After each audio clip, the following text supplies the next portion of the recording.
Hey, my friend, it's Michaela here, your business navigator. Thank you for joining me today, whether you are watching live or catching the replay.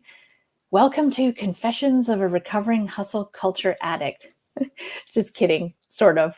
I admit that I fell prey to the hustle myself, and I really bought into that mindset for a super long time. I thought it was really the only way to be in business if I wanted to succeed. And I was pushing and grinding and overextending myself all the time. I ended up in this crazy looping cycle of anxiety and burnout for years, where I constantly found myself in a place of not really feeling any joy, uh, didn't have much leisure time, was definitely not feeling fulfilled. It was just purely this hustle and grind. And when the hustle culture drives us, we kind of give up our power and become a bit of a slave to those internal and external pressures, right? Deadlines, work demands, pleasing friends, loved ones, colleagues, bosses, clients. We grow so accustomed to being on autopilot that we're not really attuned to our surroundings or ourselves. We just get pulled into this whirlwind of hustle, and we get pulled out of our present mind. We get stuck in the future, worries about the future, regrets about the past. Let me know if any of this resonates with you. You know, once you realize that you don't have to live up to hustle culture's demands, right? You can take a breath, you can step back, you become a little bit stronger, a little bit calmer, and more self assured. You become the director instead of the victim of your daily life. And you go from being a passenger to the driver of your business, stepping into your personal power, really, to really kind of direct your life and your business with more intention, with more purpose. So here's to saying goodbye to the hustle and creating a more joyful and soulful business that's aligned to who you are. Thank you for joining me on this broadcast. You know, as we near the winter solstice, it's the shortest and darkest day of the year in the Northern Hemisphere.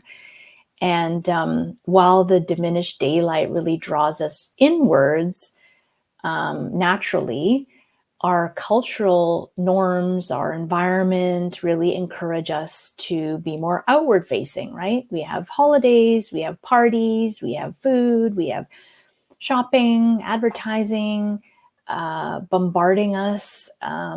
And hustle culture quotes like finish strong uh, keep us striving, keep us pushing through a season that is perhaps better aligned to slowing down and tuning in to what our physical and our emotional bodies need right now. And so that we can truly integrate the ups and downs of the past year and really prepare ourselves for the new year ahead. So I'm curious about what your experience is and what it has been of the hustle and grind. You know, is it a love it or is it a leave it? Let me know in the comments. I'd love to hear your thoughts. You know, as I mentioned, I used to finish strong and really toe the line on that narrative for a really long time. But I just truly cannot even bring myself to do that anymore. And now I know why, because it puts us into this short term sprint at a time of year that does not support the prevailing energy of the season. And that's why so many of us hit a wall at the end of the year, you know, burning out or feeling exhausted come January, and even getting what they call the post holiday blues in the new year. This isn't going to resonate with everybody and it isn't meant to, but if this resonates with you, today I'm going to dive into the art of intentionally creating what you want, letting go, allowing, and really finishing the year in peace. I'm going to throw down on all of that, and so that we can really say goodbye to the pressure of finishing strong and discover the transformative magic of completion. So if you're just joining in, would love to know who's joining today. Drop a comment for me. Let me know if you're here and if you can hear me all right as well. So today, prepare for some powerful takeaways that will reshape your approach to endings and new beginnings. And really, it's time. It's time to embrace your power and craft an intentional transition into the new year so that you can feel at peace, so that you can feel refreshed, and so that you can feel inspired to fulfill your mission, with full energy come the new year. I recently heard from a community member that she's got December fatigue. And to be honest, I'm not at all surprised by that. Let me know if this resonates with you. In fact, I'm feeling it a little bit myself, and maybe you can relate. It's been a really busy year for so many of us. And that's why creating a bit of a ritual to consciously close this year out is so crucial, to integrate the learnings, to bring completion and recognition to all the things. So today I want to talk about the 4 pillars to peaceful endings and fresh starts, so you can proactively shape and influence your results for this upcoming year. And as a bonus, I'd love to gift everybody who's watching this session my Ultimate Success Planning Clarity tool that will help you gear up your growth with more alignment and more ease. In fact, if you want that resource right now, just type clarity in the comments and I'll get you the details. I love helping business owners and leaders navigate success by design while staying true to who they are and leading with intention. So here we go. Here's the four pillars. As we near the end of the year, now is a great time for business owners and leaders to do 4 things: reflect, release, reshape, and redesign what you want. So let's dive in. Number 1, reflect on how far you come on your journey and who've you become in the process. How many of us do not celebrate steps along the way? In my private sessions with clients, this is one of the first things I ask, especially the high achievers, is what are you celebrating this week? What are the wins that you've had? Because it's too easy for us to get caught up in the hustle and the future and not reflect back on what it is that we've actually done and celebrate that. There's something really empowering and transformative that happens as a result of celebrating and acknowledging ourselves on the wins that we have. Quick story. 12 months ago, I made a commitment to get serious about using LinkedIn as one of my thought leadership platforms.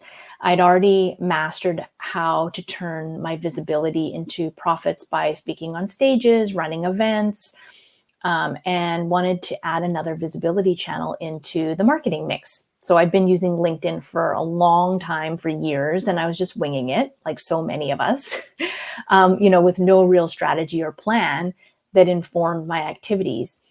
Since I got serious about, committing to a strategy and a plan and showing up every day to execute on that, I've been able to increase my following tremendously, generate discovery calls, start doing LinkedIn Lives, get inquiries for speaking opportunities, connect with perfect future clients, meet some really cool people doing amazing things in the world. Some of my posts have gone viral. Have never done that before. And I'm been getting pretty good engagement. So most importantly, I've been clarifying and owning my message more, showing up more authentically. All of these things, these are all micro wins, right? These are all small wins on the journey that I could just as easily brush and sweep under the rug. But they do merit acknowledgement and celebration. Even when I hit, 5,000 followers a few months ago, I celebrated that milestone too. Why is this important? The point is, celebrate progress, not perfection. Embracing the journey is so much more important than the destination itself. Recognizing those milestones, not simply the end goal, because the journey is not always easy. And as you and I both know, you're going to want to quit 100 times, if not 1,000 times along the way. We've all been there. But if you think of it more like a marathon rather than a sprint, And if you really start to reflect and acknowledge and celebrate those micro wins along the way, you're going to enjoy the process so much more. You're going to find joy in what you consciously create for yourself on a daily basis. You're going to have more fun, and you're really going to be more at peace with what you're doing. So here's a couple of questions for reflection for you. I encourage you to write these down. Number one, what are 3 things that you are most proud of from this year? I'm just going to take a sip of water here. What are 3 things that you're most proud of from this past year? Second question is, what are the 3 things that you are most grateful for from this past year? What are the 3 things that you're most grateful for? So here are just a couple of questions that you can reflect on so that you can build that muscle, right, of acknowledging and celebrating and really, recognizing those wins along the way that you might not otherwise do in your busy world. Okay, pillar number 2 is release. Have you ever noticed that humans are really good at carrying around old baggage? I know I do it. I'm like a master at that. We are masters of regret about things we should have done, could have done, right? Shoulda, coulda, woulda. We are experts at worrying about what we haven't done yet. Our brains love to criticize and judge ourselves and others, right, for just about everything. That is the way our brains are wired. So this second pillar is really about giving yourself permission to release anything and everything that you're holding on to that needs to be laid to rest or that you need to let go of, so that you don't drag all of this emotional baggage and unprocessed stuff into next year with you. Because if you do drag that with you, as you can imagine, right, that's going to taint and impact how you start the year and how you end the year. So these are things like, unmet expectations, unfulfilled promises that you've made to yourself or to others, unachieved dreams. Maybe there are goals or targets that you haven't quite met, or you've met them and you think, oh, maybe I could have done better. Any grievances or grumblings that are still rolling around in your head. Maybe there's anger or resentment, right, towards yourself, towards others, or dissatisfaction with your results or achievements. All of it, all of that stuff, all of it. Make peace with it, process it, bless it, release it, so that you can move into this next year in a much more powerful position, a much more empowered position of having released all the stuff that you've been hanging on to. So here's a couple of questions for reflection. Number 1, what are you allowing in your life and business right now that needs to stop? What are you allowing in your life and business right now that needs to stop, that you are actually not willing to take with you into next year? Number 2, what unsupportive aspects of your thoughts or your behavior do you want to bring awareness to? What unsupportive aspect of your thoughts or behavior do you want to bring awareness to, or do you need to bring awareness to? Because if we're not aware of it, then we can't release it, right? So this is really all about becoming aware of what are those things that you're allowing in that you won't tolerate anymore, or you won't settle for anymore, or you just don't want anymore. Doesn't serve you anymore. Okay, pillar number 3, reshape. Reshape your approach to endings and new beginnings. So what if you don't frame your business in terms of a calendar year? What if you chose to remove the self-imposed pressure of needing to get things done within a restrictive time frame? What if you could choose differently? all of our goals and aims and targets and all of these things, these are all, well, a lot of them are self-imposed. We bring these upon ourselves. And so we can choose differently if they're not serving us, if we're being too unforgiving with them, if we're being too harsh, if we need more space. How would you choose to do things differently? How would you want it to look? How would you want it to feel? So for me, as an example, I decided that the calendar year was too restrictive. I always felt like I was pushing a ball up a hill or working against my own energy reserves and natural and internal biorhythms. I never liked the idea of New Year's resolutions. That just has never resonated with me. Well, it hasn't resonated with me in a long time. It used to, but it hasn't in a long time. I didn't resonate with January 1st being like the demarcation point of bringing in the energy of a new beginning, because I always felt so tired in January. But I feel more like February is more in alignment with that. And I always felt like December was meant for rest and reflection and more calm and more peace, rather than getting all riled up for the holiday season. Now, that's just me because I took the time to really understand myself and reflect on that. That might not resonate with you, but this is just an example. So instead of buying into what everyone else is doing, right, I decided to reshape my own approach to endings and beginnings so that I feel so much more aligned. I feel so much more in tune with myself. I feel so much more at peace, right, now that I've done that. And so now I work more so within the 4 seasons, within the lunar calendar, with the solstices and the equinoxes, and aligning my energy and really hitching a ride to the energy that those demarcation points bring forward, which is really more in alignment with the energy of the earth itself and the prevailing energy that's in the world that I'm sensitive to. And I know there's a lot of sensitive folks out there as well. So I'm not an expert at this, right? I've been learning more about it and it really works for me. So the point is, do more of what works for you and less of what doesn't.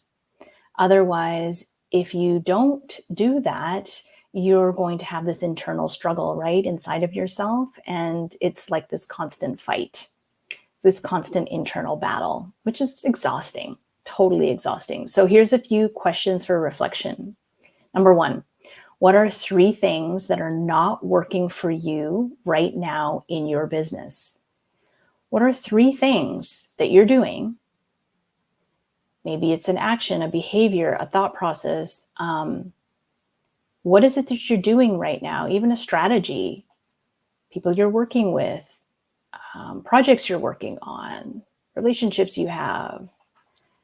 What's not working for you right now in your business that you would want to shift next year? The second question is, what are 3 things you will allow into your business next year that you feel good about? What are 3 things that you will allow into your business next year that you feel good about? This is about really getting quiet with yourself to get clear on what makes you feel good. What makes you feel good? What do you want to be doing more of that lights you up, that is creative, that is giving you energy rather than taking energy away? And once you get clear within yourself in terms of what those things are, then you know how you need to move forward next year when you do pillar number 4, which is redesign. This is about what you want to create for yourself and your business in this next year and designing it. Business by design, not by default. I talk about this a lot. So here's a couple of questions for reflection on that. What are 3 things that you learned this year that you never want to forget, right? What are the 3 learnings that you can leverage? 3 things you learned this year, lessons that you're not going to repeat, basically, next year or into the future. What did you learn this year that you never want to forget, that you want to leverage and use that as fuel for next year? And the second question is, what's your one word for next year, which encapsulates how you want to feel and what energy you're bringing in to support where you want to go next year? It's interesting what happens at the beginning of this year. I chose the word alignment. And it's interesting when you make a declaration, our words are very powerful. And when I said that word out loud, it really resonated with my whole body. And I thought, okay, I'm not quite sure what this means or what this is going to look like or feel like, but I think alignment is what I'm really craving, what I'm really looking for more of this coming year.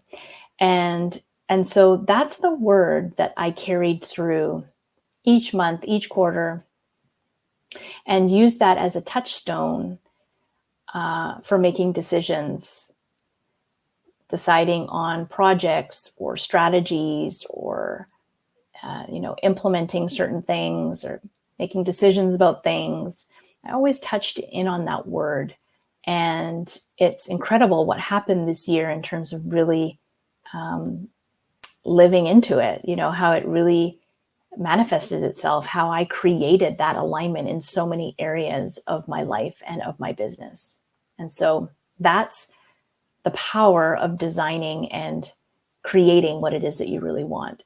So now that you've reflected, right, you've released, you've reshaped, and you've redesigned how you want to feel and what supports you best, that's all an inside job, right? That's all what you want from an internal perspective. You should be in a much more peaceful and aligned place with yourself to be able to now develop your goals and your strategies and your activities for the year ahead. So then we move into the external, right? I find that when we don't take this inside out approach, what happens is there's misalignment throughout the year that can derail us. This is when we start to feel, really frustrated, or we lose motivation or inspiration, or we get knocked off track. We lose our compass, so to speak. We feel like we're running somebody else's business, or we are just going through the motions. We're not connected.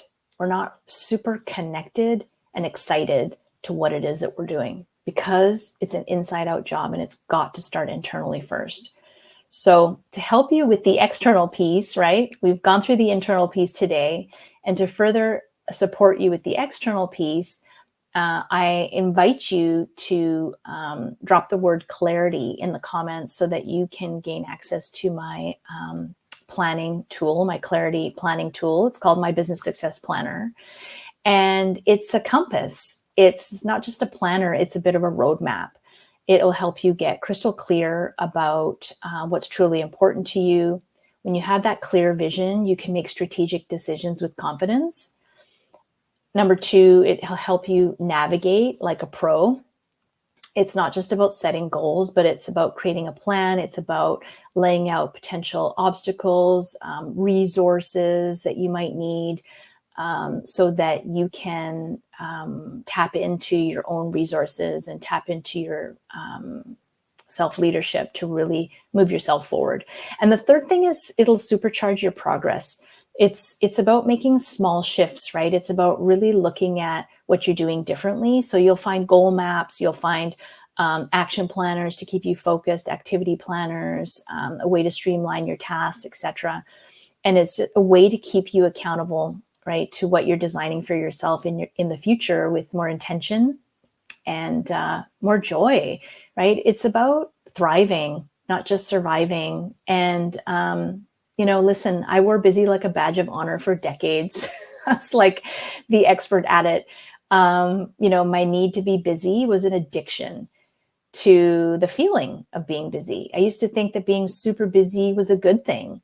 The only way to move forward in life and life and business was to be busy and to hustle, right? And to hustle harder. And I was so wrong about that.